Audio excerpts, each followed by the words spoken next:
നബി സല്ലല്ലാഹു അലൈഹി വസല്ലമ തങ്ങളുടെ വണ്ണമായ സ്വഭാവത്തെ പറ്റി പറയുന്ന ഒരു കഥയുണ്ട്. നബി സല്ലല്ലാഹു അലൈഹി വസല്ലമ തങ്ങളും സ്വഹാബത്തും ഒരു സദസ്സിലായിരുന്നു. അവിടേക്കൊരു സ്വഹാബത്ത് വന്നുകൊണ്ട് നബി സല്ലല്ലാഹു അലൈഹി വസല്ലമ തങ്ങൾക്ക് മുന്തിരി കൊടുത്തു. മുത്തുനബി തങ്ങൾ അദ്ദേഹത്തിന് മുമ്പിൽ തന്നെ അതിനെ കഴിച്ചു. സ്വഹാബാക്കളൊക്കെ മുത്തുനബി തങ്ങളെ നോക്കിക്കൊണ്ടിരിക്കുകയാണ്. ആ മുന്തിരി നോക്കി കൊതിയൂരുന്നുണ്ട്. പക്ഷേ മുത്തുനബി തങ്ങൾ ആർക്കും തന്നെ കൊടുത്തില്ല.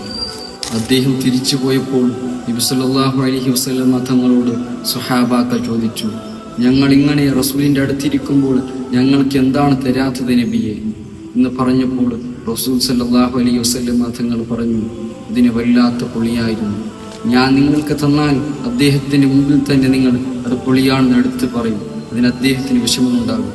അത് വേണ്ട, അതിനെ ഞാൻ സഹിച്ചു, വേണമെങ്കിൽ നിങ്ങളെടുത്ത് കഴിച്ചോളൂ. അങ്ങനെ എല്ലാ സ്വഹാബാക്കളും അതിനെടുത്ത് കഴിച്ചപ്പോൾ അതിന് വല്ലാത്ത പൊളിയായിരുന്നു.